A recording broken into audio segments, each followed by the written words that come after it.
Marcos capítulo de número 14, versículo 32 a seguir, diz assim: Então foram a um lugar chamado Getsemane, e ali chegados disse Jesus a seus discípulos: Assentai-vos aqui enquanto eu vou orar. E levando consigo a Pedro, Tiago e João, começou a sentir-se tomado de pavor e de angústia. E lhes disse assim: A minha alma está profundamente triste até a morte. Ficai aqui e vigiai. E adiantando-se um pouco, prostrou-se em terra e orava para que, se possível fosse, aquela hora lhe fosse poupada. E dizia assim: Abba, Pai, tudo te é possível. Passa de mim este cálice, contudo não seja o que eu quero, e sim o que tu queres. Voltando, achou-os dormindo e disse a Pedro: Simão, tu dormes? Não pudestes vigiar nenhuma hora? Vigiai e orai, para que não entreis em tentação. O espírito na verdade está pronto, mas a carne é fraca. E retirando-se de novo, orou repetindo as mesmas palavras. E voltando, achou-os outra vez dormindo, porque os seus olhos estavam pesados e não sabiam o que lhe responder. E veio pela terceira vez e disse-lhes: Ainda dormis e repousais? Basta, chegou a hora. O Filho do Homem está sendo entregue nas mãos dos pecadores. Levantai-vos, vamos, eis que o traidor se aproxima. Feche a sua Bíblia, coloque no banco, coloque na cadeira. Pegue na mão da pessoa mais bonita do seu lado. Atravesse a faixa de Gaza. Pegue na mão dele, isso, pegue na mão dela. Aperte com carinho até ele falar aleluia. Pentecostal que não faz barulho está com defeito de fabricação, não é? Vamos orar. Senhor Jesus, eu te exalto, eu te glorifico. Te exalto porque o Senhor é rei. Te glorifico porque o Senhor me deu a honra de ministrar aos seus súditos nessa noite. Te exalto, ó Deus, porque eu sei em quem tenho crido. E te glorifico porque sei que o Senhor já está atento às nossas orações esta noite. Eu não tenho sombra de dúvidas do seu mover neste lugar hoje. E eu quero agora lhe fazer dois pedidos que costumeiramente faço. O primeiro é que ao redor da Assembleia de Deus do Bom Retiro, num raio de 5 quilômetros quadrados, onde houver um demônio alojado agora, eu quero dar a esses demônios 5 segundos para desaparecerem daqui. Porque se não sumirem, serão queimados pelo poder da glória do Senhor que vai ser manifesta neste ambiente. O segundo pedido a Deus é um pedido de atrevimento espiritual. Se ainda tem um crédito no céu contigo como pregoeiro da sua palavra, abre a porta do seu palácio sobre nós agora e manda do céu para a terra uma comitiva angelical. Eu quero pelo menos 8 serafins aqui nesta igreja. A palavra serafim significa aquele que arde em fogo. Portanto, Senhor, eu quero 8 anjos de fogo aqui neste templo agora. Quero 2 aqui nesta tribuna, uma à minha esquerda, outra à minha direita. Quero 2 na entrada deste santuário e 4 seres esparramando brasas de fogo na nave da igreja. E onde houver um crente batizado com o Espírito Santo, renova ele, meu Senhor.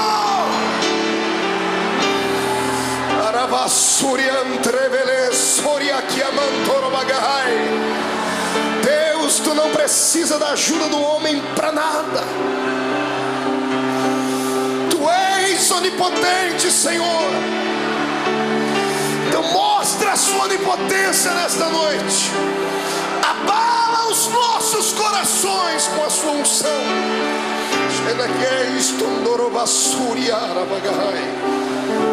Muito obrigado, Jesus. Fica conosco aqui. Amém e amém.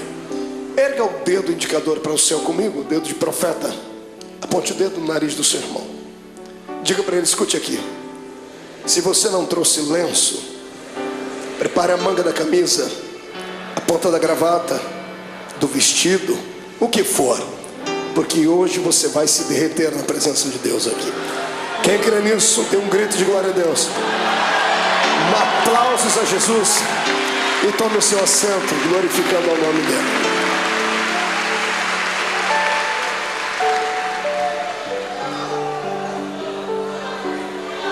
Aleluia. Oh glória. Terá la suria anderei chorodava.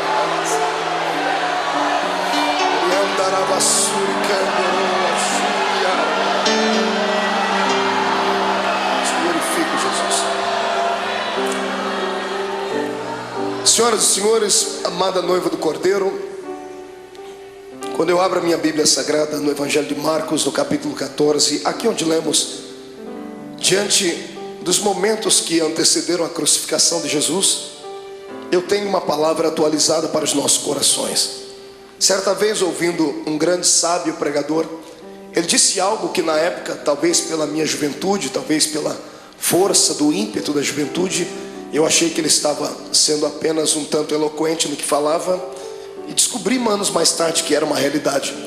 Ele dizia que a mensagem da noite, ela depende do estado de espírito daquele que vai transmiti-la. Se o pregador estiver alegre, a mensagem vai ser esfuziante. Se ele estiver melancólico, a mensagem será melancólica, porque o Senhor usa o vaso na situação em que ele está. Você já me viu pregar aqui mensagens daquela que a tampa da chaleira voa lá para cima.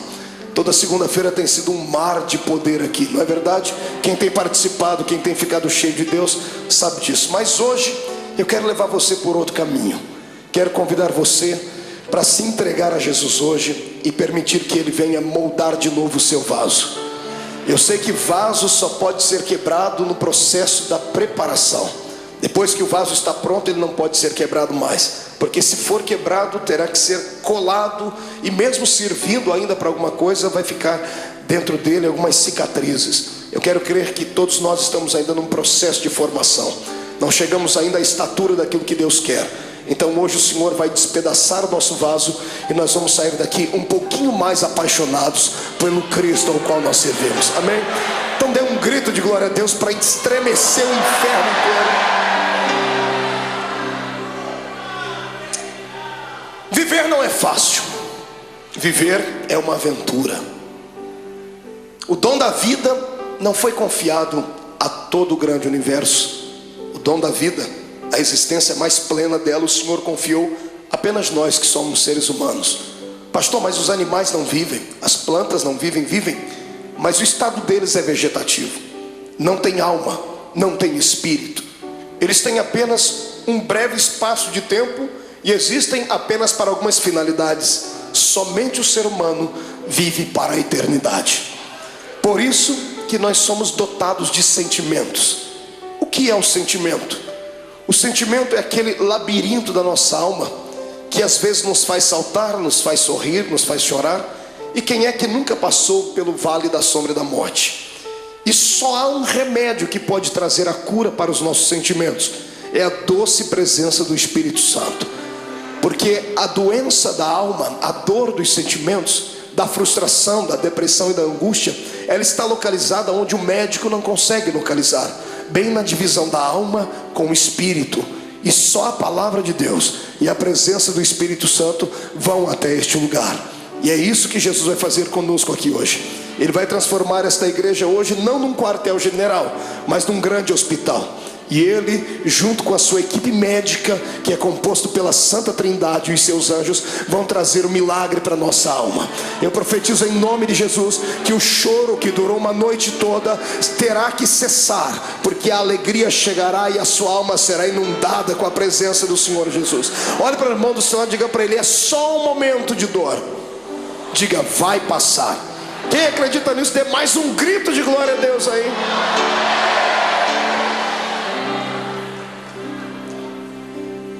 Quando eu olho para Jesus e fico às vezes tentando usar o meu raciocínio humano, por que é que ele veio? Alguns pensam que ele veio à terra apenas para implantar mais uma religião. Não era isso. O mundo já tinha muitas religiões. Já haviam religiões perfeitas aos olhos do homem. Já haviam religiões cheias de legalismo.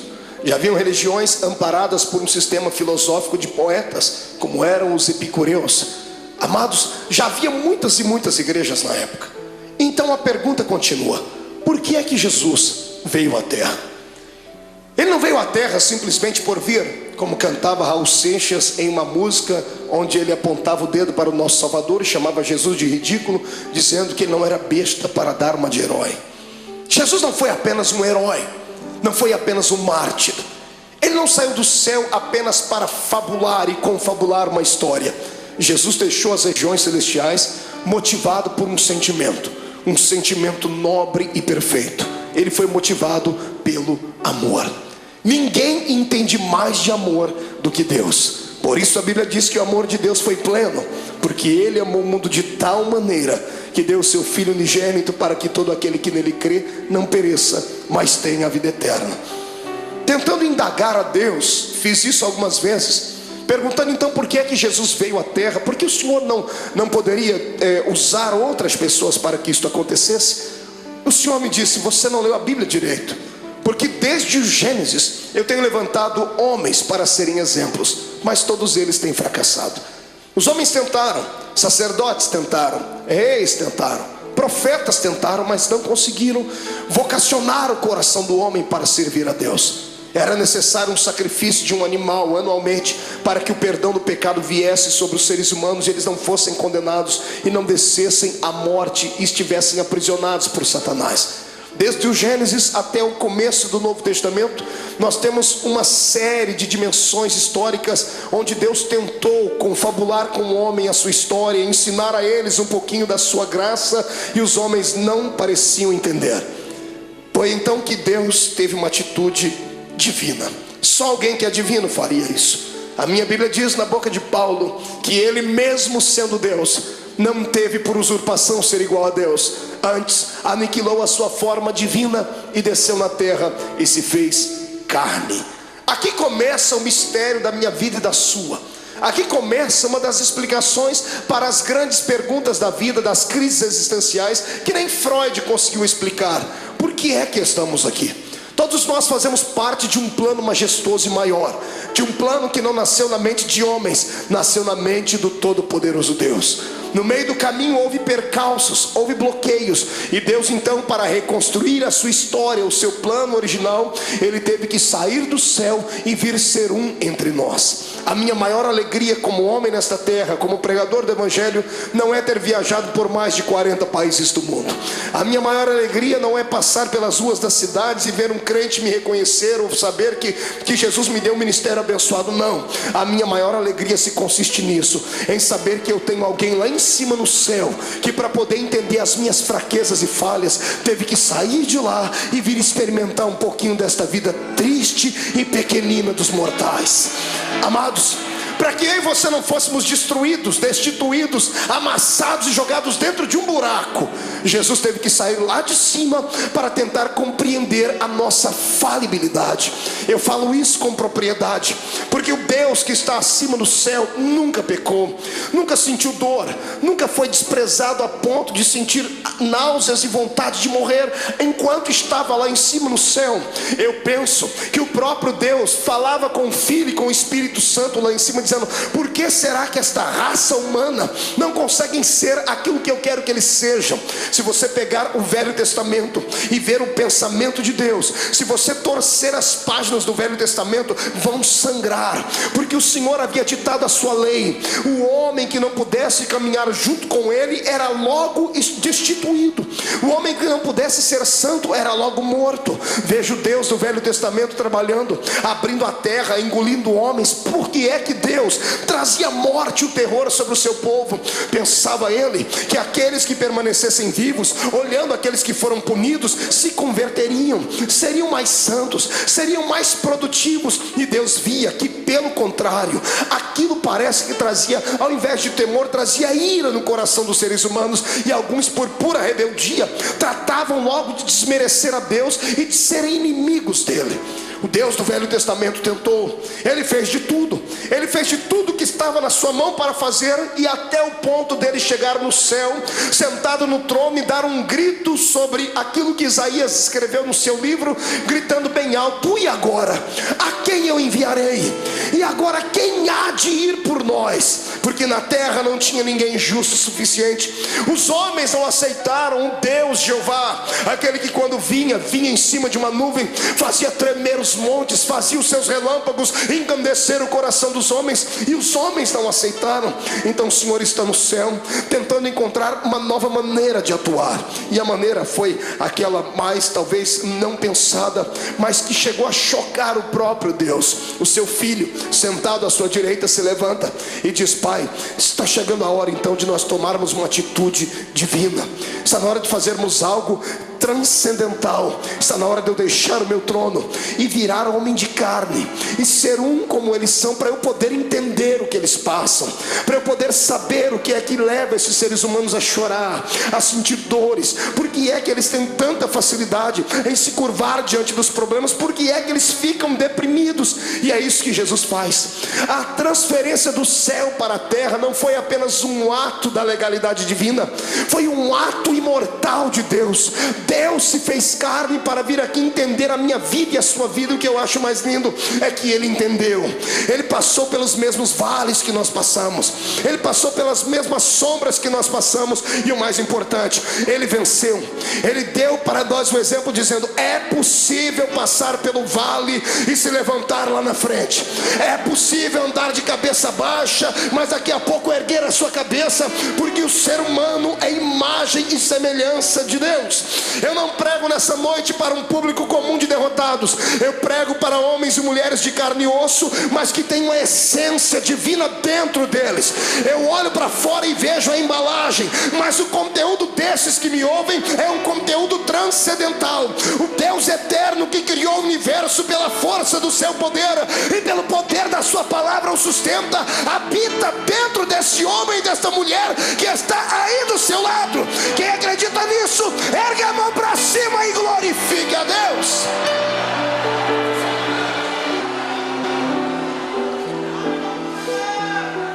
Para tentar entender por que é que a gente chora, grita, geme, sente agonia, Jesus passou pelo mesmo caminho.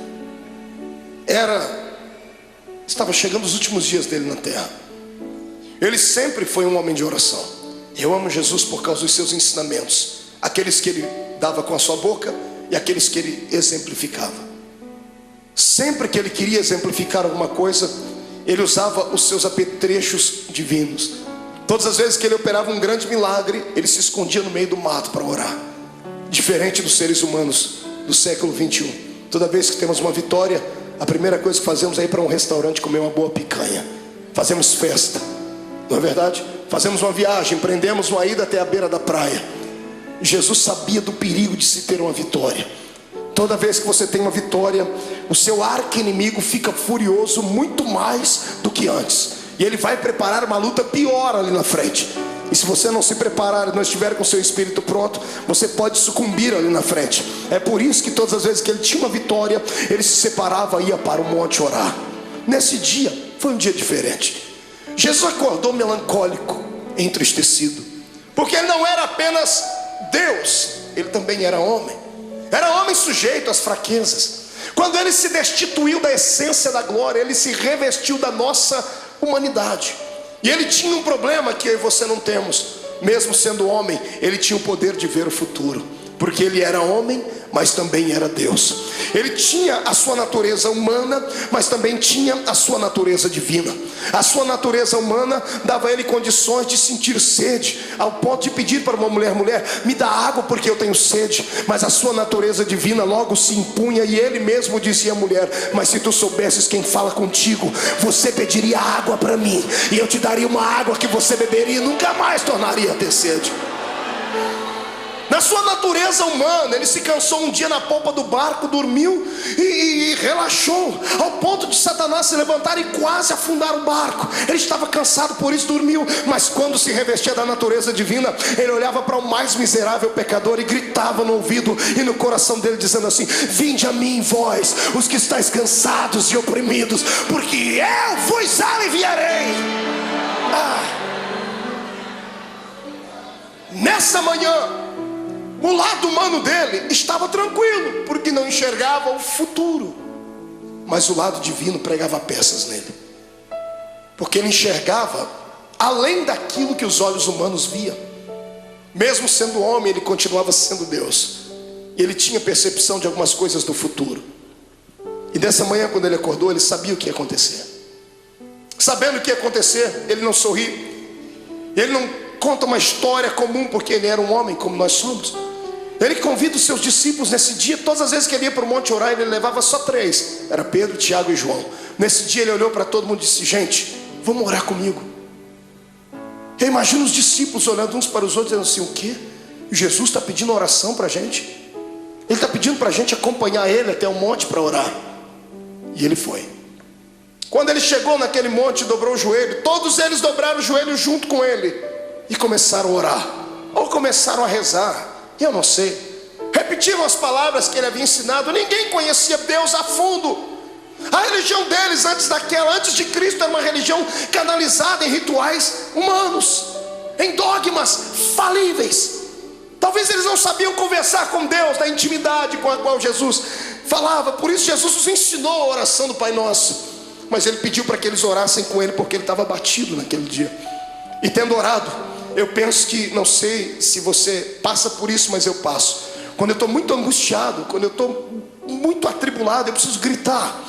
Eu preciso desestressar. Eu subo um monte que tem na minha terra e tem uma árvorezinha lá. Eu já falei dessa árvore para todo mundo, tem isso gravado em fitas. A árvore sofre comigo quando eu estou passando pelo vale, porque eu encho ela de tapa. Eu desestresso orando e dou uns tapas. Não que a árvore tenha nada a ver com o meu problema, mas é assim que eu me desestresso.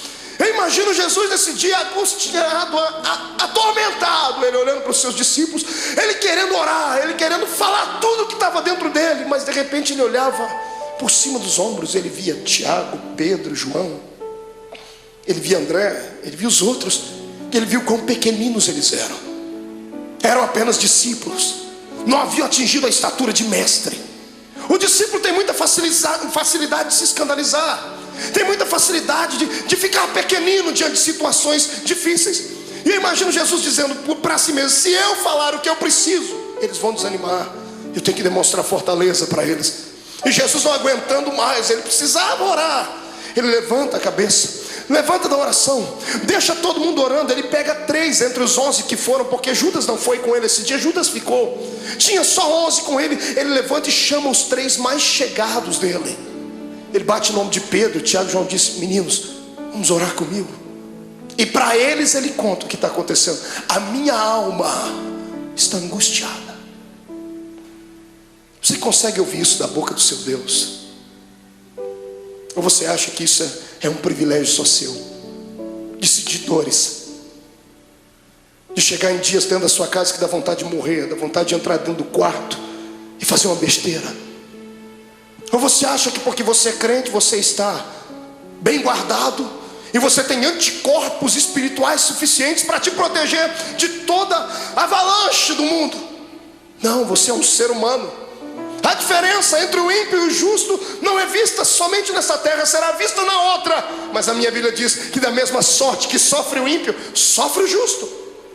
A diferença não é em sofrer, a diferença é em como sofrer. O ímpio sofre desesperado, dá um tiro na sua orelha, fuma droga, injeta, bebe muito, até cair no chão, porque assim ele alivia a sua dor. Nós que somos crentes não fazemos isso. Mas quando temos os nossos problemas, nós entramos dentro do quarto e tomamos um chazinho da raiz de Jessé, e o Espírito Santo vem acalentar. É só assim que a gente passa pelo vale. Eu estou te mostrando o seu Deus em agonia. É bonito falar do Jesus andando em cima das águas, é lindo falar sobre ele multiplicando os pães, é poderoso falar sobre ele se transcendendo no Monte Tabor diante dos seus discípulos e falando com Moisés e Elias. É lindo ver o nosso Senhor abrir os olhos dos cegos e dizer ao morto de 4 dias: sai para fora. Mas eu quero ver se há beleza em ver o seu Deus dizendo assim: eu estou sentindo pavor, eu estou angustiado, eu preciso de amigos íntimos. Jesus está aqui dando um exemplo para nós. Quando passarmos pelo vale, precisamos ter alguém do nosso lado, precisamos de amigos. O que vale na nossa fé cristã é isso, que nós temos pessoas que nunca vimos antes, mas depois de 5 minutos de conversar já chamamos ela de irmão. Eu sei que tem muitos aqui que são colegas, mas existem alguns amigos, poucos, mas são. Quando você passar pelo vale da sua alma, não passe sozinho, não faça besteira. Peça para Jesus preparar alguém para que você possa desabafar, contar os seus problemas. Peça para Ele colocar uma pessoa certa, não um traíra, não uma pessoa que vai abusar depois do seu problema e lhe chantagear. Peça para Ele preparar alguém que tenha o mesmo espírito que você tenha e que te ame não pelo que você é, não pelo que você tem, mas por aquilo que Deus te fez. Jesus pega os seus melhores amigos e sobe com eles um pouquinho e diz assim: eu estou angustiado. E eles estão orando, e Jesus começa a orar, e ele começa a tremer, porque os olhos dele visualizavam aquilo que os olhos naturais não viam. De repente ele levanta e deixa os três e diz assim: gente, ora por mim, porque eu vou entrar aqui no meio desse mato agora, e eu vou rasgar minha alma. Eu imagino Pedro, Tiago e João olhando um para a cara do outro, dizendo assim: esse não é o nosso Cristo. Cadê o homem de Fortaleza que pega o chicote, espanca os homens que estão na beira do templo? Ele está melancólico, ele está entristecido, ele está fragilizado. Pedro, Tiago e João enxergam isso nele. E eu imagino eles olhando a figura de Jesus entrando dentro do horto, dentro do jardim, dentro do Getsemane. Interessante, era profético. A palavra Getsemane significa prensa do óleo. E ele, oliveira verdadeira, estava indo lá para ser prensado, para que o óleo do seu espírito viesse sobre a terra. Ele foi moído para que nós pudéssemos ser reconstruídos. Ele chorou naquele dia para que nós pudéssemos sorrir hoje aqui. Ele sentiu dores naquele dia para que as nossas dores fossem aliviadas. E é por isso que eu te convido agora a dar um belo glória a Deus, porque Ele merece tudo isso.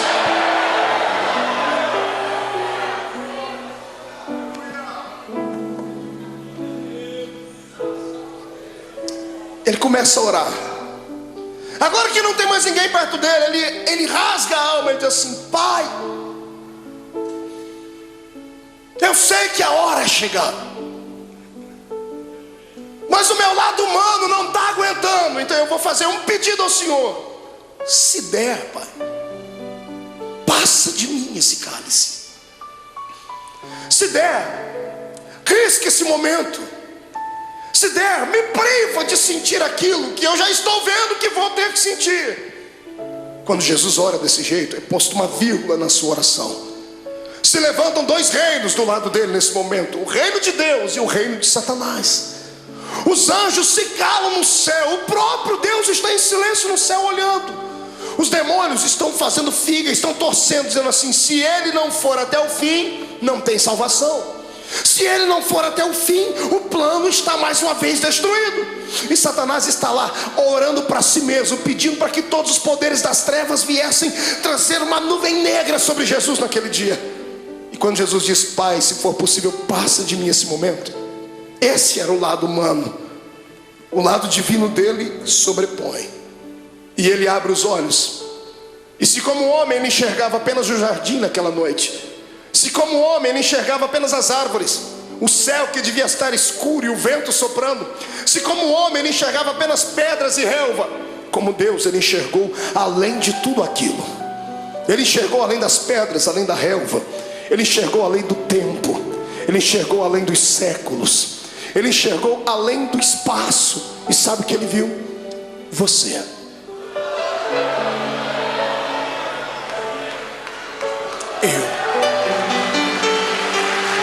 Ele enxergou você.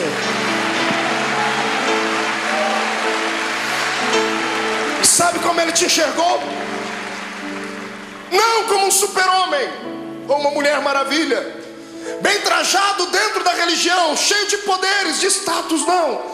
Ele enxergou você sofrendo no seu quarto. Ele enxergou você chorando pelas ruas de São Paulo, desempregado. Ele enxergou você no momento em que as pessoas mais te atormentaram, que os seus inimigos lhe perseguiram. Ele enxergou a sua alma rasgada e você gritando e sentindo dores. E ele sabia que você não ia conseguir passar pelo jardim do Getsemane. Ele sabia que você ia tentar correr de lá. Então ele entrou no meio e disse assim: Pai, já que eles não vão dar conta de ir, eu vou no lugar deles. Ele se levanta e diz: todavia seja feita a sua vontade.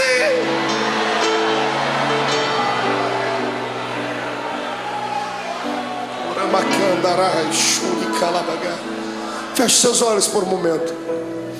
Eu sinto que a noite deste dia vai ser diferente.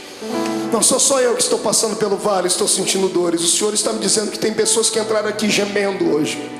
Tem pessoas que essa segunda-feira perdeu o sentido para ela. O feriado não teve alegria nenhuma.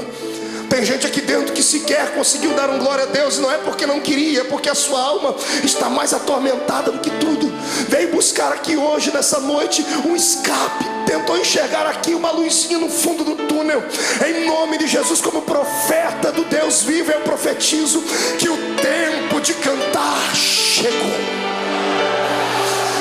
Os espíritos de tormento, os espíritos de acusação, os espíritos que provocam o seu espírito, te deixam abatido, chegaram até a porta do templo, mas tiveram que voltar.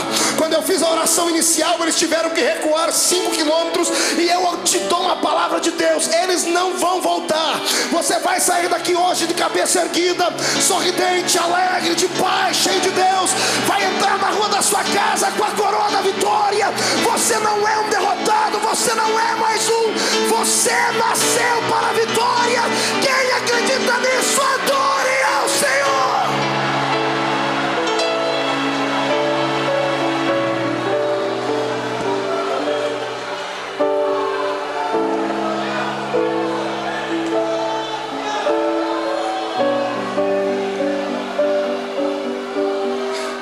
Então eu vou lhe convidar hoje aqui, irmão. Rasga a alma, filho. Chora. Vomita tudo que está dentro da sua alma, põe para fora. Porque você não é um super-homem. Não se autoflagele.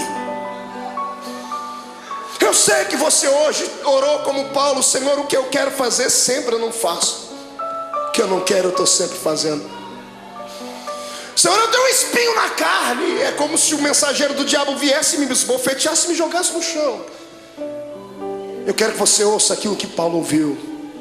Deus se levantou do trono e não acusou ele, não apontou o dedo. Deus olhou para Jesus do lado dele, viu a mão furada, viu o sofrimento do filho e disse assim: ô Paulo, fique tranquilo. Como, Senhor? Eu estou angustiado. A minha graça te basta. Senhor, não é o suficiente, então eu vou preencher agora. O meu poder se aperfeiçoa na sua fraqueza. A matemática de Deus é diferente. E eu profetizo que aqueles que entraram fracos aqui dentro hoje, Satanás não vai ter coragem de cruzar o seu caminho por pelo menos um mês. Eu profetizo em nome de Jesus que aqueles que entraram aqui entristecidos, chorosos, estão recebendo hoje o revestimento do Espírito. Vão sair daqui armados até os dentes. Eu digo aos demônios: caiam fora da vida dos servos de Deus, porque o poder do Senhor se manifesta. Mão direita para cima. Faça um carinho nas costas do seu irmão.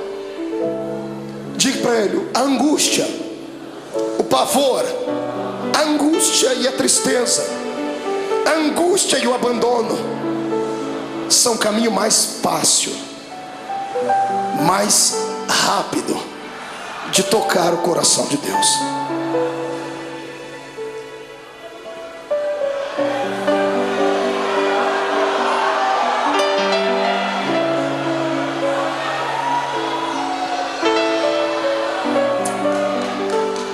Era a adversidade.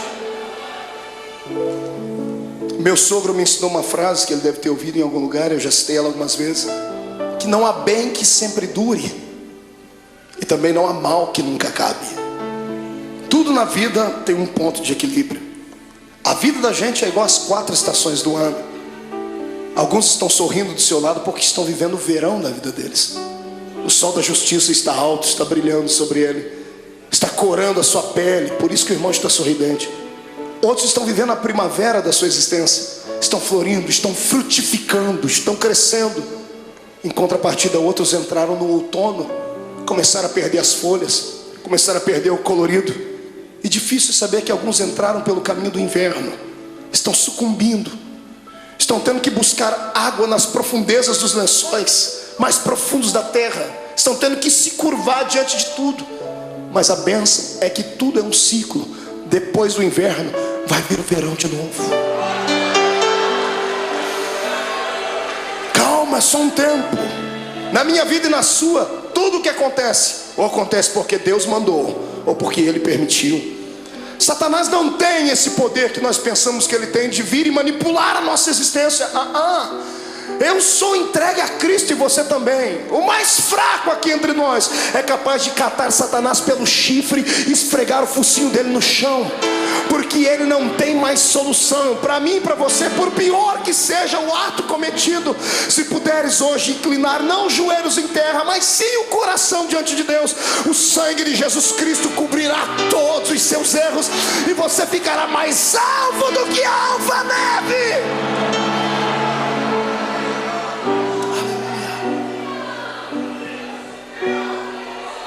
Mas escute, o que é para você passar, ninguém vai passar no seu lugar. E tem épocas na vida que a gente tem que passar sozinhos. Tem vale que não tem amigo íntimo, ninguém. Tem coisas que somos só nós e Deus. E o pior é que nesse exato momento parece que Deus nos esquece. Eu não sei o que é pior, a correção de Deus ou o silêncio dele. O silêncio, quando você grita e lá do céu vem uma resposta assim: psss. Jesus estava sentindo assim aqui. A alma dele estava contrita. Ele chegou no ápice da vida de um ser humano. Ele levanta daquele horto tremendo, suando sangue.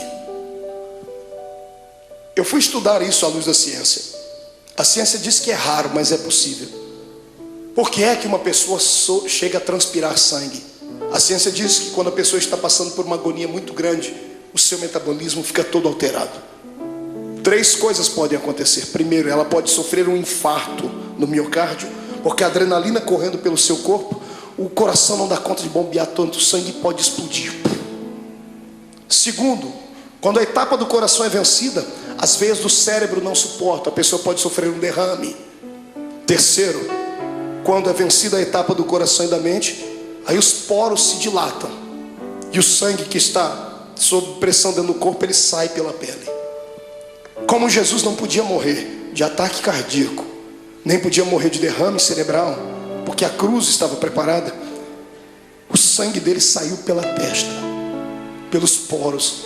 Eu queria que você imaginasse a afeição do seu Cristo quando ele passou a mão na testa e viu o sangue. O lado humano dele deve ter se contorcido, mas era preciso passar por aquele vale, era preciso ir até o fim. Ele levanta dali como um vitorioso. O reino das trevas está abalado porque acharam que ele ia parar naquele momento. Ele levanta e pega os discípulos dormindo. Que decepção. Mas ele sabia que eles eram fracos. Ele olhou para os discípulos, acordou e disse assim: nem uma hora pudestes velar comigo? E os discípulos já correm e dobram o joelho. Jesus diz: não, agora é tarde. Eis que o Filho do Homem será entregue na mão dos pecadores. Quando ele acaba de fazer isso, eles ouvem passos de uma multidão de homens que vem vindo. Tochas acesas vêm iluminando o caminho deles, liderado por alguns homens da religião judaica. E no meio da multidão Jesus viu um rosto conhecido, o rosto de um dos seus discípulos. Esse discípulo vai dar um beijo em Jesus. E aqui eu começo a aprender com Jesus coisas lindas, coisas que nós não aprendemos com o ser humano. Quando Judas dá um beijo nele, Jesus era tão amável, ele acreditava tanto no poder que ele tinha de envolver as pessoas, ele tinha tanta pena da alma do ser humano, que quando Judas lhe beijou, ele já sabia o motivo. Ele poderia ter expulsado Judas. Imagine você sabendo que uma pessoa que com um beijo ela vai lhe levar à morte. O que você faria? Esmurraria ela? Arrancaria a cabeça dela? O que é que você faria? Pois Jesus olhou para ele depois do beijo e disse assim: amigo. Jesus não era hipócrita, nem falso. Mesmo Judas traindo ele, disse: você ainda é meu amigo. Essa palavra vem de encontro àqueles que durante essa semana traíram Deus. Traíram Deus com seus atos, traíram Deus com as suas palavras, negaram Jesus com seus feitos. Porque eu creio que eu não estou pregando aqui para uma assembleia de homens puros e mulheres purificadas, porque se todos aqui fossem santos à estatura que pensam, não estariam sentados nesse banco, estariam voando com os anjos aqui. Eu sei que estou pregando aqui para gente que passou pelo vale, porque o meu Deus não fala com quem está ausente, Ele fala com quem está presente.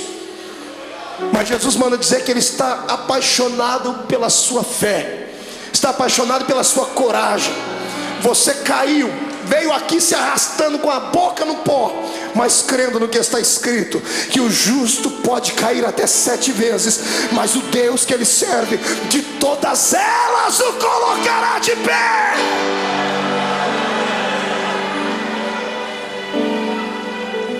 Você continua sendo amigo de Deus. O amor de Deus não dá para se entender.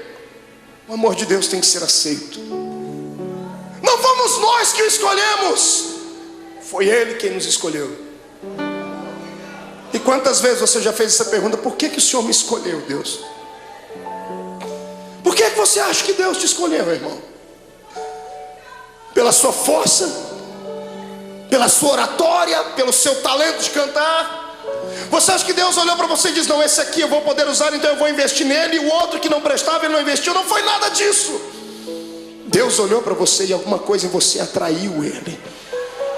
Não foi você que foi buscar Deus em uma igreja, foi Ele que trabalhou no seu coração em casa, usou o testemunho de alguém. Deus queria você, mas a palavra final foi sua: eu vou. Quando você disse vou, o Senhor disse: pronto, eu escolhi, agora Ele veio.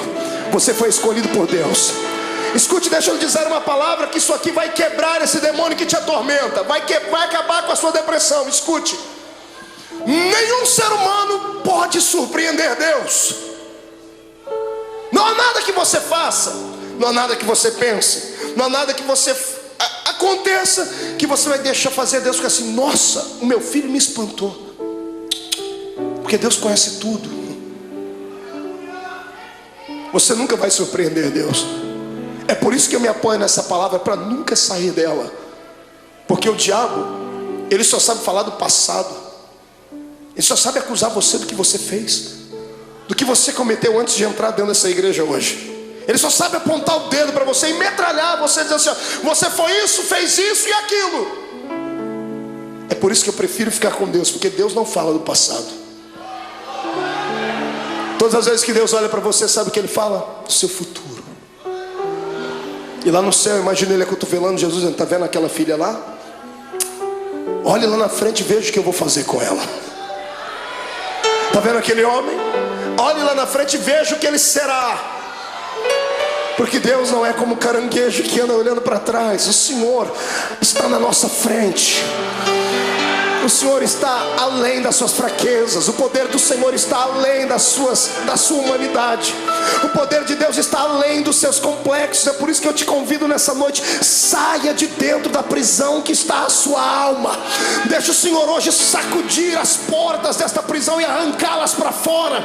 Deixa Deus mostrar para você que mesmo amarrado em um tronco, com os pés amarrados, todo ensanguentado, você ainda tem um cântico nos seus lábios, tem uma arma atômica nos seus lábios. Enquanto você cantar, as muralhas vão cair. Eu convido você hoje a saltar para dentro do território dos vitoriosos. Yes, adora o seu Deus.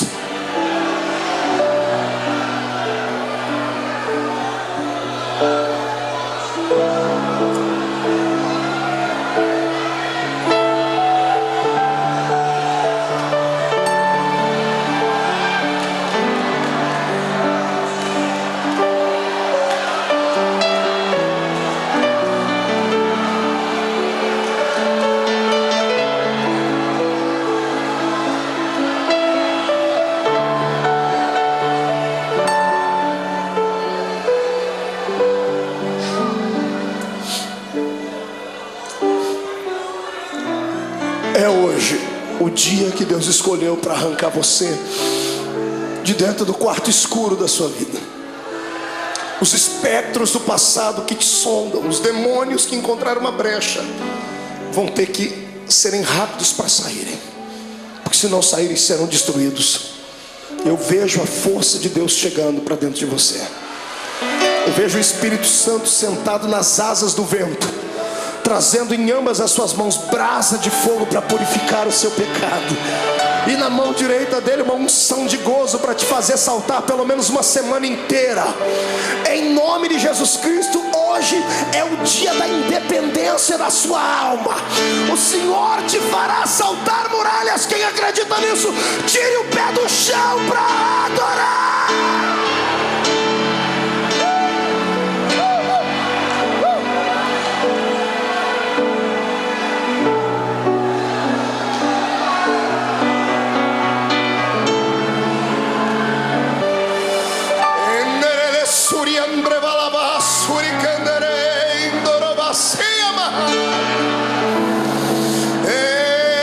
Adore a Deus, cante um hino de vitória e vem agora para perto do altar. Curve o seu coração, porque Deus de pé está. A Assembleia de Deus do Bom Retiro nessa noite será impactada aqui, porque é um Deus lá em cima que olhou para mim e olhou para ti. Venha do céu agora a sua unção e encha os meus irmãos. Receba em nome de Jesus Cristo agora.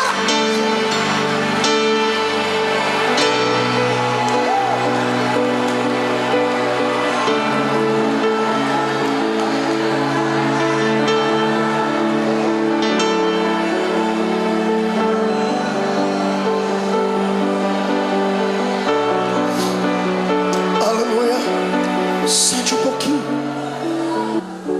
Olhe para cá.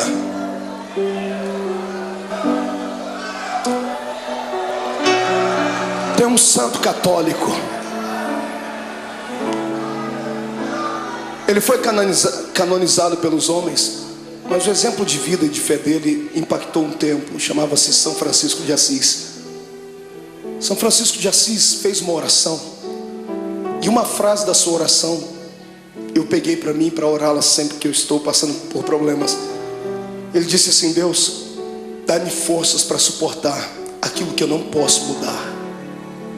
Gravou ela aí? Peça isso para Deus. Dá-me forças para suportar aquilo que eu não posso mudar.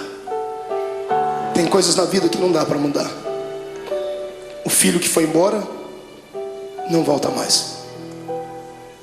A doença que dizimou parte do corpo não tem como retroceder.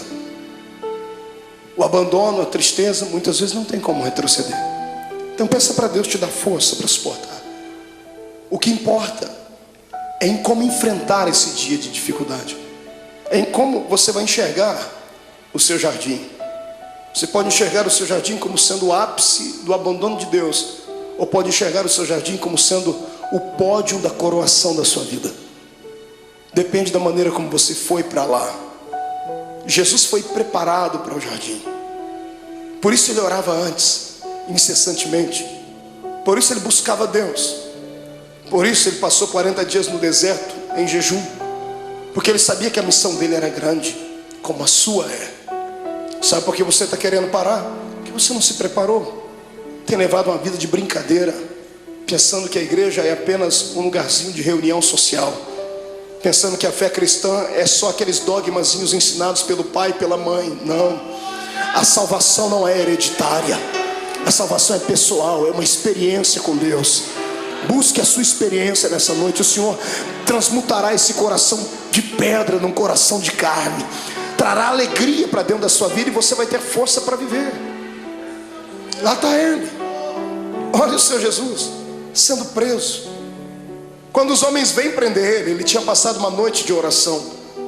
Às vezes eu tenho pena, entre aspas, dos demônios, porque eles vêm atormentar quando a gente está fraco na carne, mas o espírito está forte. Os homens chegam e Jesus pergunta para eles: a quem buscais? E eles dizem: a Jesus. Naquele momento ele não falou como homem, ele falou como o Deus lá do Êxodo. Ele olhou para eles assim: eu sou.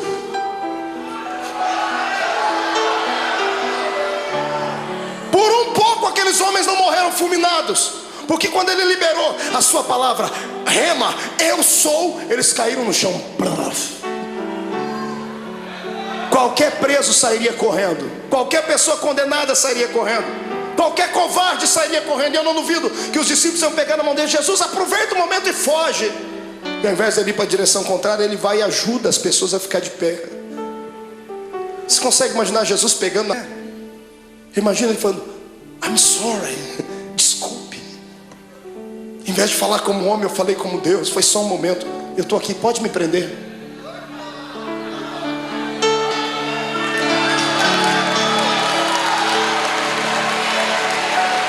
Me prenda. Eu imagino que os próprios soldados que foram prender Jesus se assustaram. O quê? Me prenda, eu estou preparado. O que eu estou fazendo agora vai trazer uma mudança no planeta Terra. O momento de sofrimento agora trará algo na eternidade jamais visto, nunca visto. Se o grão de trigo não morrer, ele vai viver para sempre na solidão. Mas quando ele morre, ele gera outros. Eles podem não amar-me suficiente, podem não ter orado comigo à noite, podem ter me negado, podem ter me vendido, mas eu os amo. Aleluia. O amor de Deus é o amor ágape. Você já conhece isso, é a cartilha dos crentes. Amor eros, amor filos e o amor ágape. Amor eros é de homem para uma mulher, o amor filos é de mãe para filho, filho para pai. O amor ágape é o amor de Deus, é o amor puro, é o amor que se ama sem esperar nada em troca. É o amor que Paulo falou lá na sua epístola aos Coríntios 13. É o amor que tudo suporta. É por isso que Jesus está te segurando. Aleluia. Eu dizia a um amigo hoje que eu descobri depois de muito tempo por que é que o ser humano não deve pecar. O ser humano não deve pecar simplesmente porque existem leis na Bíblia dizendo que ele não deve pecar. Deus não odeia você porque você peca. Deus não quer te destruir quando você erra, não é isso. É que Deus é Pai. E Deus sabe que todas as vezes que você peca e erra, você se arrebenta. Todas as vezes que você faz alguma coisa errada, é você quem se machuca. E qual pai quer ver o filho machucado? Qual pai quer ver o filho ferido? Está entendendo? É por isso que o Senhor não quer que você erre, que você burle a lei. Porque tudo que Ele estabeleceu são princípios, e tudo que foge dos princípios te machuca. Olha para você agora sofrendo por causa desse adultério. Olha você sofrendo aí dentro, as mágoas, tristes, desejando uma pessoa que não é sua e não pode ficar com ela, não tem jeito. Olha vocês sofrendo porque pegou aquilo que não era seu. Olha aí você sofrendo porque passou por cima de tudo aquilo que Deus tinha para você. Olha você angustiado. É isso que te tira da igreja. Não é a perseguição do pastor, não é a palavra pesada do outro, não é. São aquilo que nós infringimos na lei de Deus. E Jesus me disse ao meu ouvido enquanto eu estava de joelho ali: tem muita gente que quer se afastar da igreja, filho. E fala para eles que não importa o que eles fez, importa o que eu fiz por eles. Sai da frente, Satanás, eu estou com raiva de você. Eu tenho certeza que nesta noite os planos de Satanás mais uma vez caíram por terra, porque o Senhor te ama e ponto final. Quem é amado por Deus adore a Ele.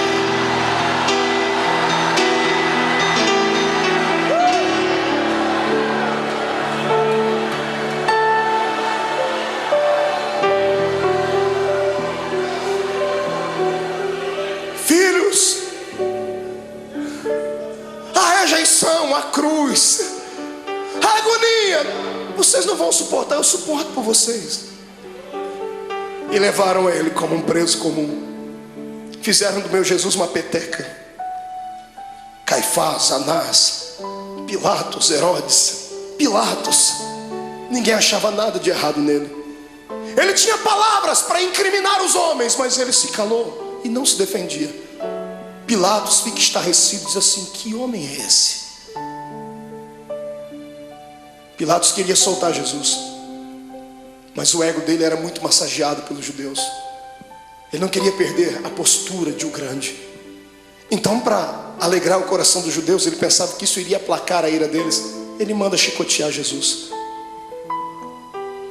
E pegam o meu Jesus, o seu Jesus, levam ele numa noite fria para um lugar, numa praça, amarram as mãos dele em uma estaca, deixam ele seminu. Aquilo era já motivo para matá-lo, porque todo judeu tinha vergonha de mostrar o seu corpo.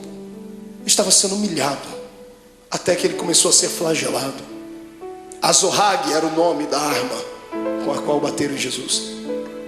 12 tiras de couro, na ponta de cada tira um osso de carneiro quebrado ou limalha de ferro. Cada vez que o carrasco batia nas costas do meu Jesus, 12 buracos ficavam nas costas dele. Paulo disse: assim como meu mestre, eu tomei uma quarentena de açoites menos uma. Foram 39 chicotadas daquela, mais de 460 cortes nas costas. O corpo não aguenta. Depois da 10ª chicotada, ele já estava pendurado. Ele poderia ter gritado, ele poderia ter aliviado um pouquinho da dor, porque quando gritamos, por um momento, há um bloqueio no cérebro e a dor passa instantâneo, por momentos, mas passa. Se ele gritasse, ele teria sentido menos dor, mas ele não gritou. Ele aguentou calado, porque sabia que você não ia aguentar. Sabia que eu não ia aguentar. Eu também, irmão, eu também.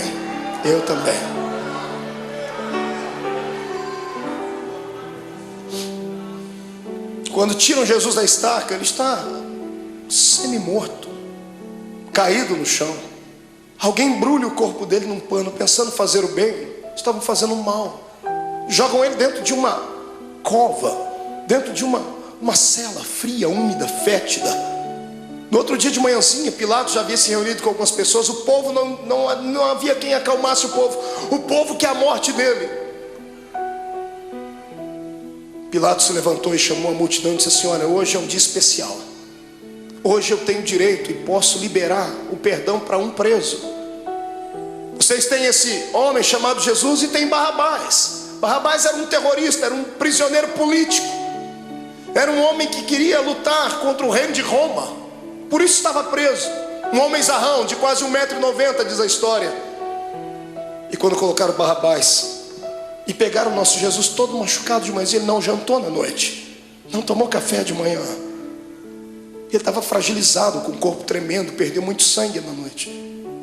As pessoas olham para os dois e, pagos por dinheiro, gritam: solte Barrabás. Pilatos não entende o que a multidão está falando. Ele vai, lava as suas mãos, diz assim: bom, que caia sobre a cabeça de vocês o sangue desse homem. Os soldados ficaram possessos por demônios. Agarram o meu Jesus e o seu, e o pano que estava coberto sobre o corpo de Jesus havia colado nas feridas que estavam nas costas dele. 400 cortes abertos, o pano colou a noite toda ali. Um soldado arranca aquele pano com força, abrindo todas as feridas de uma só vez. Ele deve ter soltado um gemido muito forte. Para brincar com ele, porque alguém dizia que ele era o rei, fizeram uma coroa de espinhos. Cada espinho tinha pelo menos 9 a 10 centímetros de comprimento. Espinhos que eram capazes de perfurar uma madeira. E colocaram na cabeça do nosso Jesus. Colocaram uma capa vermelha sobre ele, bateram com uma cana na cabeça dele para que a coroa fincasse mais ainda. E alguém dizia: tu não és o rei? Eis aí a tua coroa. Pegam o patíbulo da cruz, a haste onde os braços dele foram presos e fixos, colocam nos ombros dele e ele sobe a via da crucificação. A cruz não podia ser posta inteira nos ombros de um preso, porque ela pesava quase 140, 150 quilos. Ninguém daria conta de levar. Era só a parte principal. Jesus está subindo aquela travessia. Aquilo era um show, era um espetáculo que todos aguardavam. Todo mundo estava esperando ver ali um preso político, um preso famoso. E quando muitas pessoas começam a ver Jesus passando ali, a agonia tomou conta do povo. Eu fico imaginando as pessoas que estavam lá naquele dia. Imagino Lázaro, o amigo de Jesus, do lado de Marta e Maria, as irmãs segurando ele. eu vou lá, eu vou soltar ele, eu vou fazer alguma coisa. Mas não vá, Lázaro, se for vai morrer também. Ele vai passando o olhar, ele vê todos aqueles para quem ele multiplicou o pão e deu na mão deles. Os amigos que ele tinha desferiram contra ele a traição. Pedro está andando do lado, triste porque já tinha negado Jesus. A mãe de Jesus vai ao longe, olhando o filho querido. No meio do caminho ele não aguenta. A Bíblia não diz, mas é possível que Jesus tenha tombado com o peso daquele lugar, daquela cruz, da haste daquela cruz, porque ele estava muito cansado, estava com fome, estava machucado. E o soldado romano, enfurecido, endemoniado, olha no meio da multidão, e para humilhar mais Jesus, escolhe um homem diferente no meio da multidão. Ele pega o Cirineu, Simão o Cirineu. Cirineu não era sobrenome. Cirineu falava do lugar onde ele havia nascido, Cirene. Cirene ficava na Etiópia. Era o único negro que tinha ali naquele dia. Pegaram um negro para colocar ali, para ajudar Jesus a carregar a cruz, dizendo: nenhum dos seus irmãos te ama. Colocaram um estrangeiro para ajudar Jesus a carregar a cruz. E eu fico aqui imaginando com a minha mente, ele está sofrendo, está morrendo e está ensinando a gente que quando passarmos pela nossa via da crucificação, não tiver nenhum amigo para ajudar a carregar a cruz, não tiver nenhum parente para ajudar a carregar a cruz, Deus enviará um estrangeiro para ajudar. Aleluia. E o mais lindo é que o estrangeiro já está do seu lado, o Espírito Santo. É Ele quem te ajuda a carregar a cruz. Está sentindo Ele aí, irmão? É por isso que está ficando mais leve a cruz. Eu não oro para que Jesus tire essa cruz dos seus ombros, mas eu peço para que Ele te dê força para carregar ela até o fim, porque vamos trocar as cruzes que nós temos por coroas do céu. Aleluia. Passe pelo vale dando glórias ao seu Deus.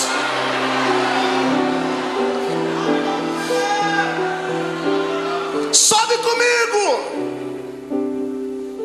Vem no Gólgota comigo. Ele está subindo, a multidão está indo atrás, os soldados estão gritando. Quando chegam lá em cima no Gólgota, tiram a haste que estava sobre os ombros de Jesus e pegam a haste maior e pregam-na, e então sim uma cruz. Pegam Jesus e vão crucificá-lo. A história diz que a cruz era feita 5 dias antes da crucificação, era feita sob medida. Por quê? Por causa do tamanho e o peso do preso.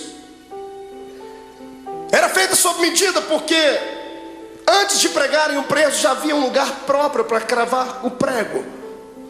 Já faziam um buraco na cruz para que facilitasse a entrada do prego. Então quando vão pregar o nosso Jesus, problema, a cruz não era dele, era sua, era minha, era do infeliz, do Barrabás. E os pecados de Barrabás, os meus e os seus, eram muito maiores do que tudo já imaginado. Os pecados da humanidade inteira. Quando pregam a primeira mão, facilitou a entrada do prego. Quando vão pregar a segunda, não dá, porque o braço dele era menor. Então eles esticam Jesus. O salmista disse que esticaram o nosso mestre ao ponto de quase desconjuntar os ossos. Os ossos não podiam ser quebrados, mas desconjuntados. Quando esticam Jesus, ele sente dores inimagináveis. Pregam a mão dele, o suplício maior vem na sequência, porque a mão ainda tem muita carne. Como é que se prega o pé? Não pregaram 2 pés de uma vez, porque não tinha prego que suportasse. Pregaram primeiro o primeiro pé, pregos de 17 centímetros, golpe desferido em cima do osso ou entre as juntas dos pés. Quando o primeiro prego entra e crava o pé do meu Jesus naquela cruz, ele deve ter se contorcido, um desejo de gritar, mas era tudo que Satanás queria ouvir, fraqueza. E ele engolia seco, porque por dentro ele dizia para si mesmo: já vai acabar, não vai demorar muito, eles não vão suportar isso, então eu suporto por eles. Pegam o segundo pé e outro prego, pregam o segundo pé em cima do primeiro. Então temos 2 pregos segurando os pés dele na cruz. Quando os soldados levantam a cruz, o buraco no Gólgota está feito. Levantam a cruz e eram presos. Você já viu algum policial tratar bem um preso? Abrir a porta do camburão e dizer assim: entra por favor, querido. Ninguém disse: olha, vamos colocar a cruz com cuidado. Quando eles levantam a cruz e soltam dentro daquele buraco, soltam com todo o peso do corpo dele. Quando a cruz bate dentro do buraco do Gólgota, o corpo de Jesus pende para frente. Ele fica preso pelos pregos das mãos e dos pés, e o corpo pende para frente. Os seus ossos comprimem o seu pulmão e ele não consegue respirar. Ele sabia mais do que ninguém que carne sufocada, Deus não aceitava o sacrifício dela. Então ele arruma força onde não tem. Ele segura nos pregos, ele firma os pés e traz o corpo para trás, num esforço quase que sobre-humano, sentindo dores que você jamais sonhou. E quando ele encosta na cruz, ele respira um pouquinho só aliviado. E então ele começa a ficar tonto. Estava fraco do dia anterior. As moscas começam a visitar o corpo de Jesus. Se você já fez serviço militar, você sabe o que eu estou falando. Quando você está diante de todo o esquadrão e um maioral está passando perto de você, você não pode nem se mexer. Posição de sentido. Os mosquitos voam em volta do nariz, dá vontade de colocar a mão, mas não pode. Jesus estava ali, ensanguentado, suado, sentindo dores. As moscas estão voando sobre ele e ele não tem força nem para expulsá-las. Do lado dele é posto um bandido e do outro também. Quando ele olha para os dois bandidos, eu penso que ele intercede pela alma deles.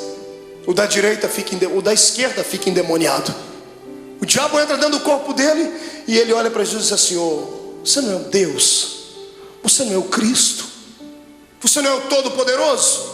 Sai da cruz e tira a gente daqui, rapaz. Imagina a tristeza com que isso chegou no ouvido de Jesus. Pensa, você está morrendo por ele e ele está debochando de você. A dor daquilo deve ter sido maior do que a dor dos pregos, maior do que a dor do chicote, porque a dor do desprezo é maior do que tudo.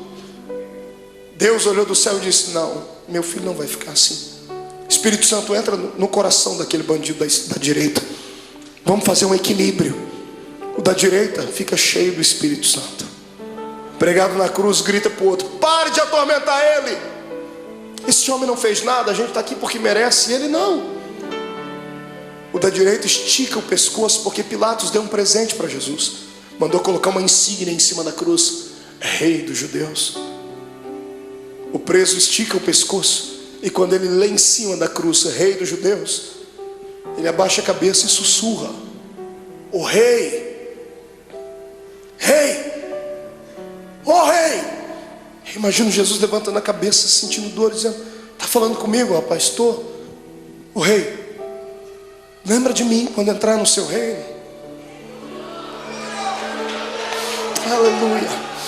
Eu imagino Jesus dizendo, eu penso, conjecturo: o que, filho? Lembra de mim quando entrar no seu reino. Eu acredito que você é rei. Lembra de mim.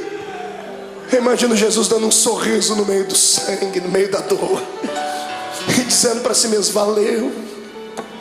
Pelo menos um acreditou. Jesus olha para ele antes dele desfalecer e diz: moço, ainda hoje você vai cortar as faixas, vamos inaugurar o paraíso juntos. Eu e você, ainda hoje estarás comigo no paraíso.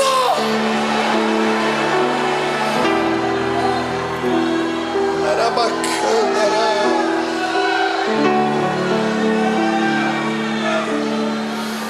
incline a sua cabeça. Derramado em meu coração, não sei como agradecer-te o que tu tens feito a mim. Eu só posso dar-te agora a minha canção. Quem pode cantar comigo?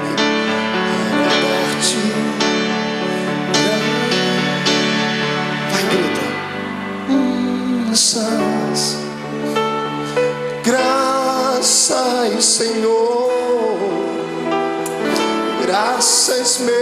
meu Senhor Jesus.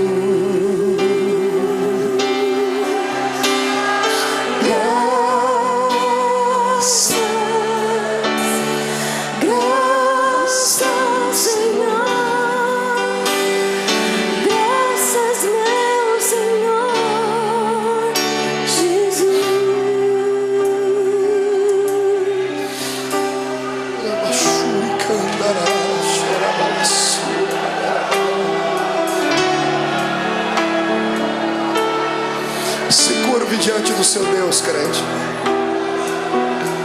Até você que não gosta de dar glória a Deus não pode ficar em silêncio agora. Até você que não gosta de dar barulhos tem que gritar agora.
Todo crente batizado com o Espírito Santo seja renovado.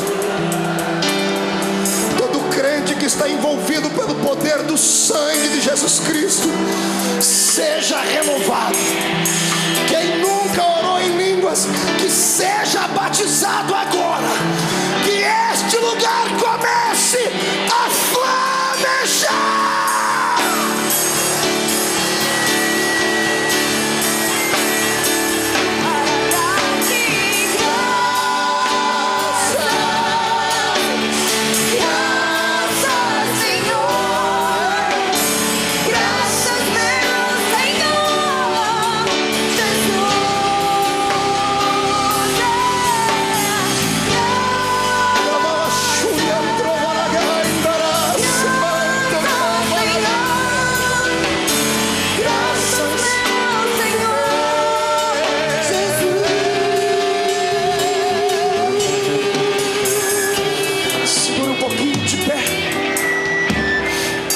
Seu irmão,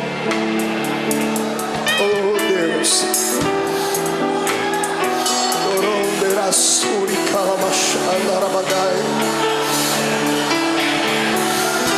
eu sinto o poder do sangue de Jesus aqui. O Senhor está perdoando pecados nessa noite. Aleluia! Sai da frente, Satanás! Estamos em guerra!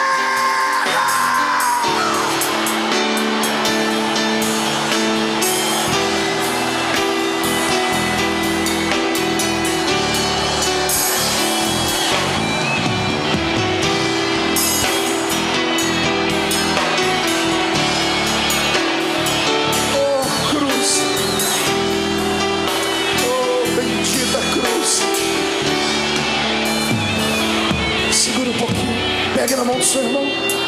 Olhe para cá.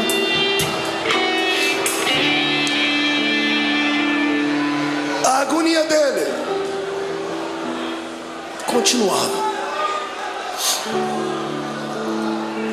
Chegou uma hora que ele olhou para o céu. Como homem, ele enxergava só as nuvens, o sol. Mas de repente, como Deus, ele olha para o céu e ele não vê nuvens. Ele olha para o céu e não vê pássaros. Ele vê o trono, Rupias. Quando ele vê o trono, ele vê o pai dele. Só que o pai dele está de costa. O pai virou as costas para ele.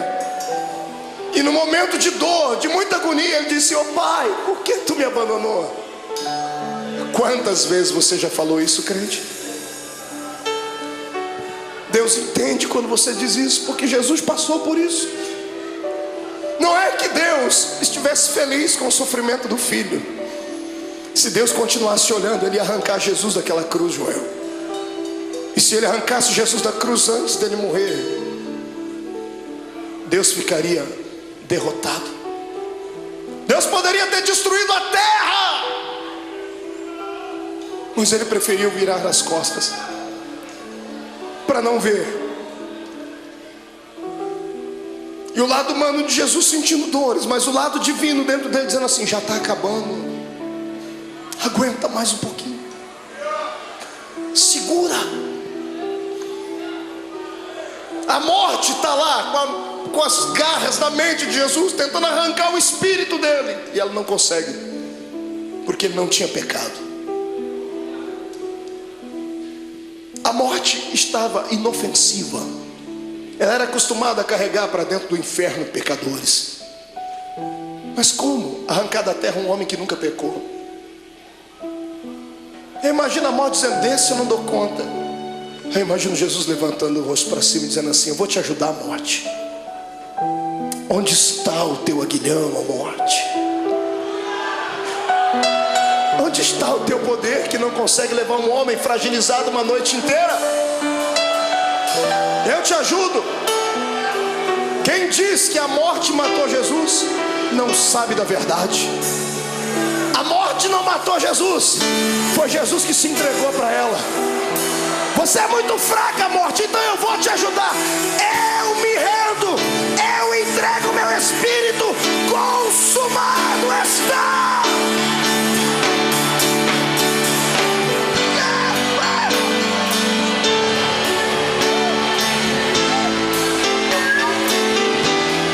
Este é o Cristo que tu serves.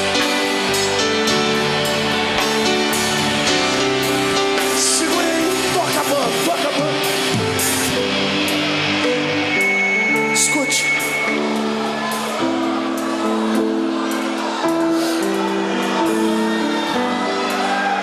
Segure só um pouquinho. Quando a cabeça de Jesus pendeu, o astro-rei deixou de brilhar.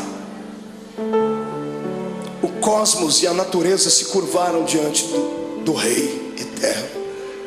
As rochas se fenderam. O sol se escureceu. A multidão que gritou: crucifica-o, começou a bater no peito e dizendo: ele era Deus.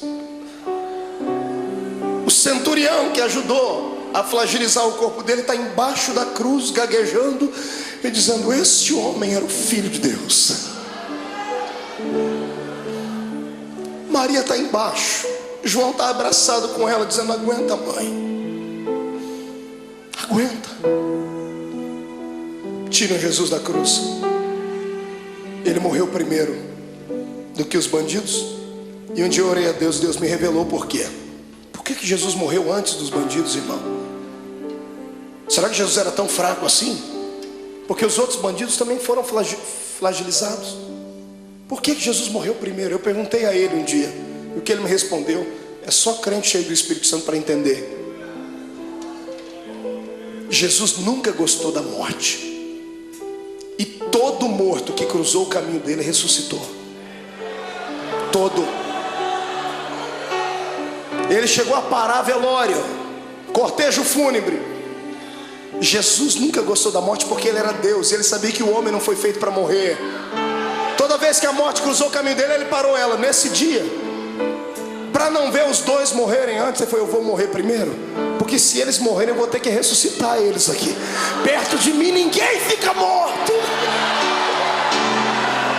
Aleluia.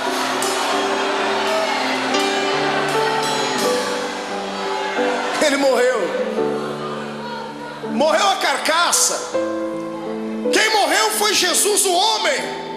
Mas o Cristo que estava dentro dele não podia morrer, porque Deus é eterno. O Espírito do Cristo que estava dentro dele saiu pela boca. Quando o homem expira, seu espírito sai. Interessante é que ao invés de Jesus sair dali e ir até o céu, a Bíblia diz que ele foi às regiões mais baixas. E ele foi num lugar muito interessante que poucos crentes conhecem, pouca gente prega. A Bíblia diz que ele foi buscar um cativeiro. Já leu sobre isso na Bíblia? Quando Jesus morreu, ele passou 3 dias morto ali, o corpo, porque o espírito dele foi fazer uma pregação interessante. Ele foi a um lugar onde estavam todos os santos que haviam morrido antes dele, porque ninguém ia para o paraíso, iam todo mundo para o seio de Abraão. E Jesus foi lá e se revelou: eu sou. Eu imagino ele, que já estava com a chave da morte e do inferno na mão, indo lá, abrindo as portas das cadeias. Abrindo a porta, lá dentro tem alguém sentado assim: sai para fora, Daniel.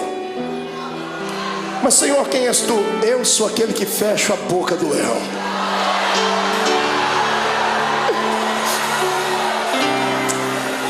Sai para fora, Jeremias. Quem é o Senhor? Eu sou o oleiro e você continua sendo vaso. Vai na porta. Sai para fora, Ezequiel. Quem és tu, Senhor? Esqueceu de mim? Eu sou aquele que mediu as águas para que você entrasse nelas. Águas de vida, águas que purificam, sou eu. Jesus vai na cela de um homem chamado Manoá. Quando ele abre a porta: sai para fora, Manoá. Senhor, quem és tu, Manoá? Você perguntou o meu nome quando eu fui anunciar o seu filho. Eu sou o maravilhoso, Manoá. Sou eu. Sai para fora, Davi. Quem és tu, Senhor? Eu sou o bom pastor que dá a vida pelas suas ovelhas. Sai para fora. Sai para fora, Ananias, Misael e Azarias. Senhor, quem és tu? Eu sou o 4º homem da fornalha de fogo. Sai para fora.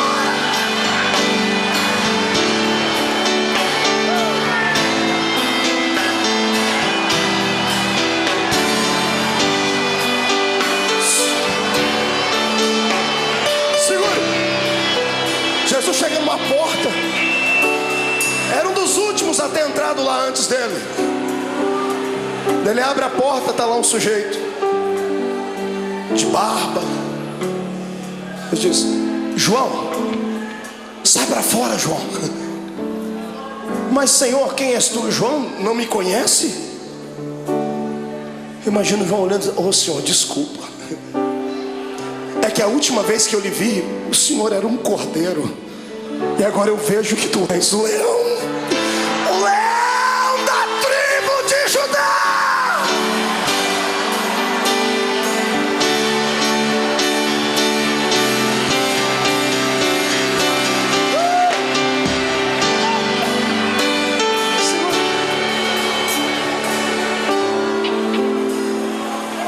Momentos antes disso acontecer, Jesus fez uma visitinha lá na casa do diabo.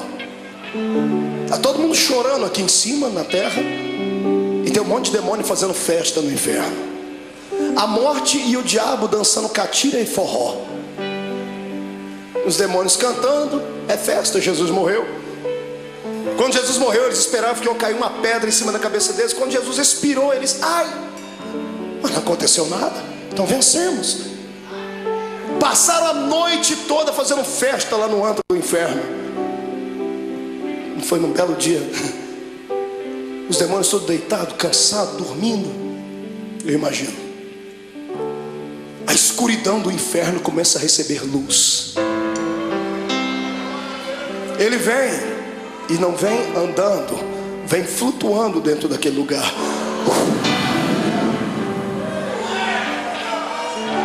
Quando a presença, a luz e o calor dele vai passando, demônios começam a gritar: ai, está queimando, é o sol. E alguém grita: é, mas é outro sol, é o sol da justiça que está entrando.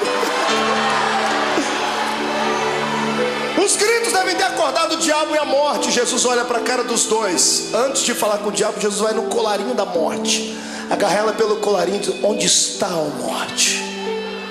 Onde está o teu aguilhão, a morte? Jesus pega e joga ela para um canto.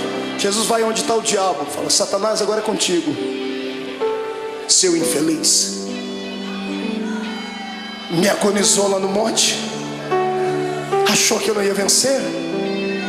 Eu vim aqui provar para você que é possível ser homem na terra e ainda ir morar no céu.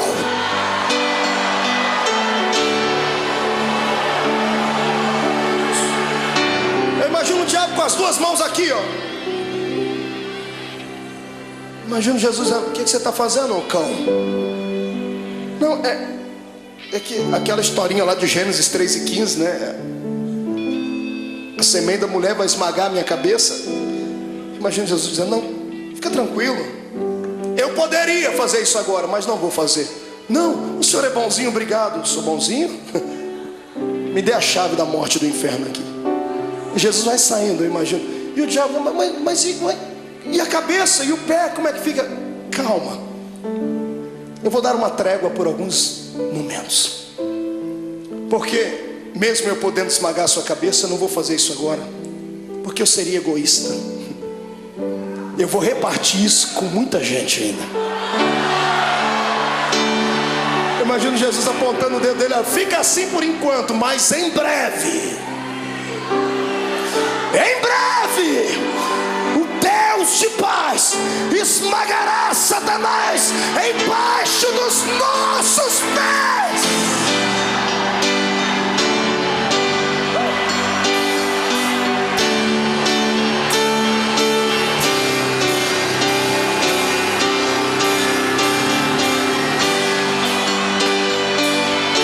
Segura, vamos encerrar.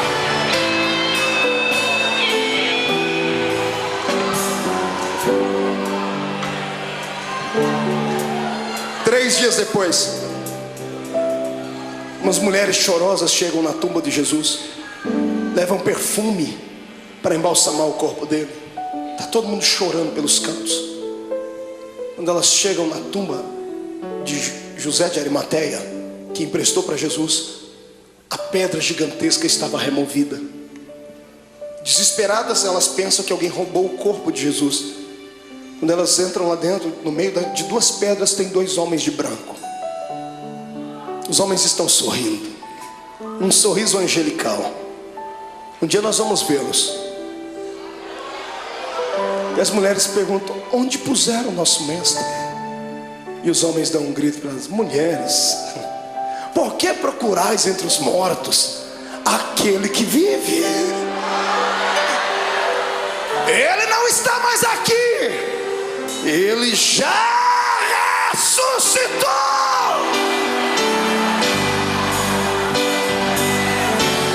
Vou te dar um conselho: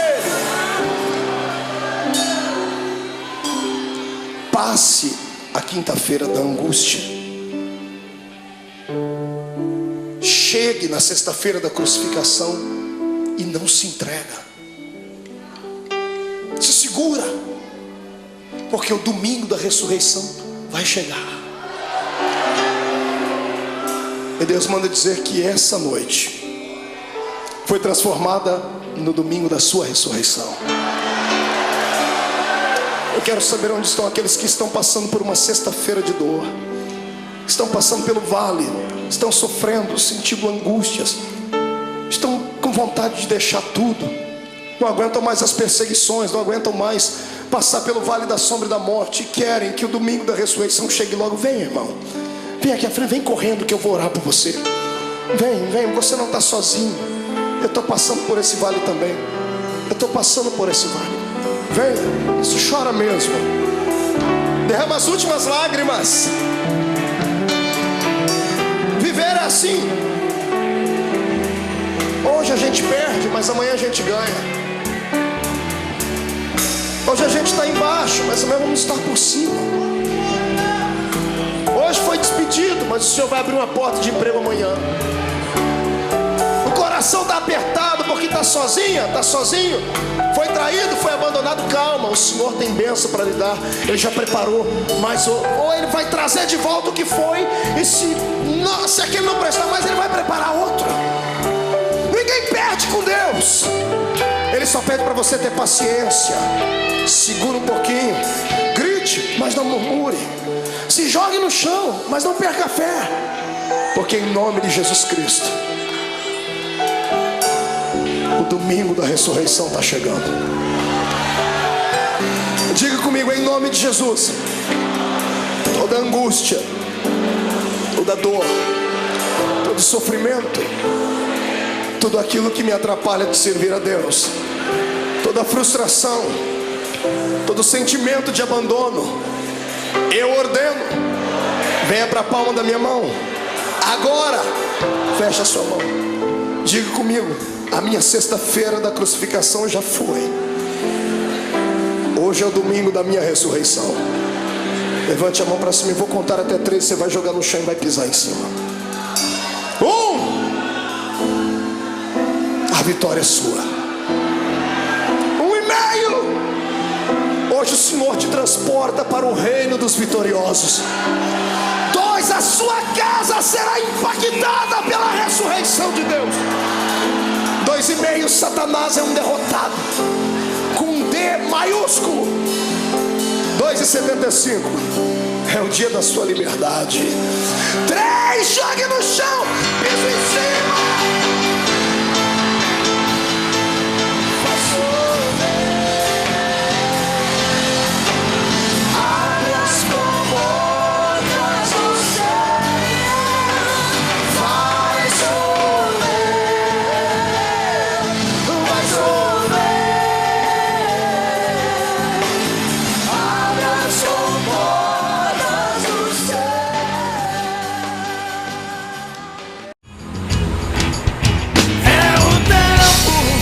Já viva